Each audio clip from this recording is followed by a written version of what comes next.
What's up everyone, hope you're all doing well. So if you don't know, this look is of course inspired by the human centipede. If you've never heard of this before, then just Google it, okay? Or maybe that's not a good idea.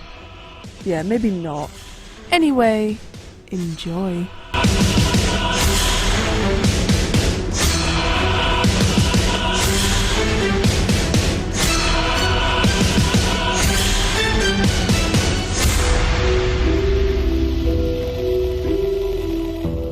So we are going to begin by creating the texture on the skin. So for this I'm grabbing some toilet roll, or you can use some tissue, and I'm grabbing the Mehron Liquid Latex. And what you want to do is just apply this onto your cheeks area. So I'm literally just applying the latex and then placing the tissue on top and then applying some more latex. And I'm creating some texture, pinching the tissue, moving it around while it's still wet and making it look nice and lumpy. So what I'm basically doing is creating kind of like burns and scars and just making my skin look really nasty. Honestly, the skin wasn't really this exaggerated in the film, I don't think, but I just wanted to give it some extra grossness. You don't need too much tissue at all, literally 1 or 2 layers is absolutely enough. Next, I'm just applying the latex onto my lips while they're stretched out. That's the important part. Keep your lips wide apart, and you'll see why in a second. So while I'm waiting for my face to dry, I'm actually going to bounce onto the chest, and I'm grabbing some white face paint this time. I'm using the Bennye Magicakes, which is like an aqua paint. I'm just grabbing a large brush, and I'm just creating this white part in the center of my chest. Super simple. I'm making very obvious and deliberate brush stroke marks as well. Now that the latex is dry, I'm just grabbing some foundation and I'm just going to completely cover the tissue. You can also go ahead and apply this to the rest of your face as well. And of course you want to try and make it match and look like your skin as much as possible. I'm also applying this over my lips as well. And now that your lips is all dry, you can now scrunch up your mouth and make it look like a bum hole. Sorry guys, that was like the only way I could think of putting it. This is going to create like texture and some wrinkles and make it look all dry and chipped. Next, I'm grabbing the Mehron Bruise wheel this time, and I'm going in with an eyeshadow brush and I'm really going to start filling in some red. So I'm trying to concentrate the red into the more deeper areas of the texture and then to kind of like fade it out. You only need to apply just a small amount. Sometimes a little really does go a long way, and you just kind of want to use like circular motions as well to just kind of like get a nice soft blend. Use the grooves of the texture to help you as well.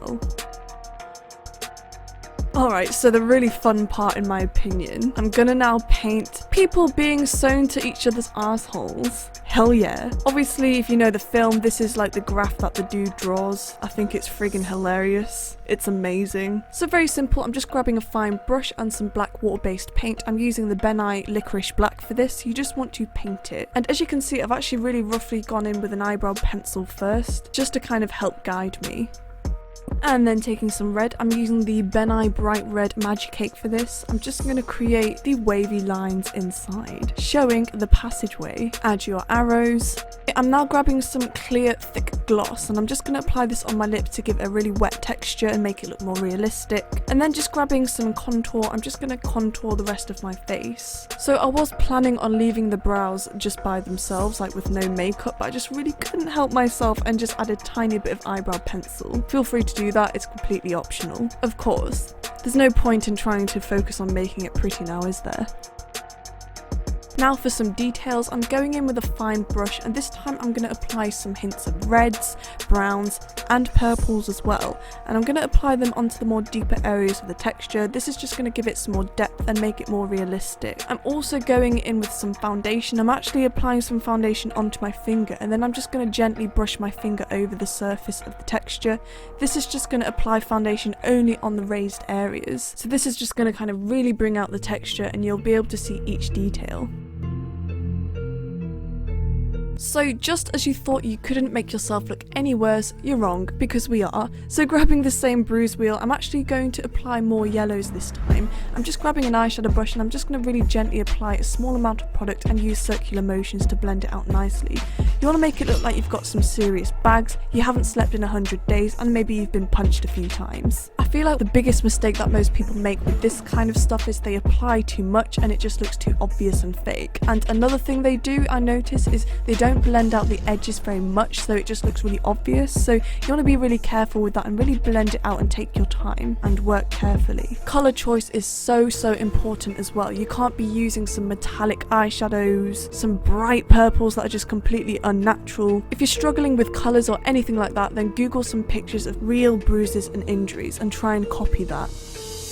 Here I'm just showing you up close what it looks like so far. So far so good, so juicy, so tasty. Now continuing on, I couldn't help myself but just apply some eye makeup as well. I thought it'd actually add to the effect because it's almost like a woman has been kidnapped and she's been crying her mascara off almost. So really badly apply your mascara. Honestly, this was so fun to actually apply your mascara so badly. Like, I'm so used to trying to get everything so perfect, so it was just funny to kind of like stab yourself in the eye for once. And then I'm also grabbing some eyeliner for my water lines as well. Again, really heavy, the worse the better. Then you can also take some water and just really gently apply this underneath your eyes to kind of smudge out the black to make it look like, again, she's been crying. But just be really careful not to get the makeup in your eye.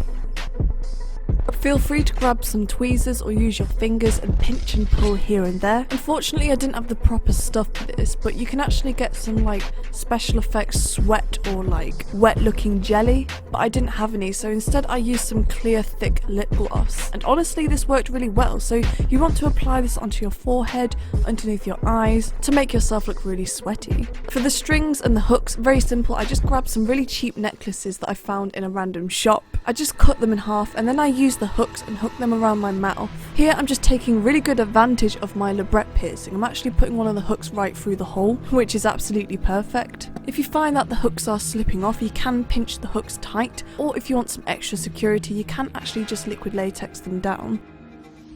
Of course you want to take some fake blood. I'm using the Mehron Dark Blood and Stage Blood as well. You want to obviously apply this around the hook's areas to give it the illusion that they are bleeding. Of course you want blood on your teeth as well, so I'm grabbing the Mehron Tooth Effect, so I'm just going to apply that. And then I'm taking a wire sponge and I'm just going to dab this on certain areas of my face and my chest as well. I actually cannot believe I spent a good section of my life pretending that my mouth was about to be sewn to an asshole. But there you go, you never know where life takes you. Thank you so much for watching my tutorial. I really hope you enjoyed it and that you found it helpful. I know this was a really weird one. I absolutely loved doing this. If you like this video, please give it a thumbs up. Also, feel free to hit the subscribe button, and also don't forget I have an Instagram at gothspectrum. Thank you so much once again, and I will see you next time.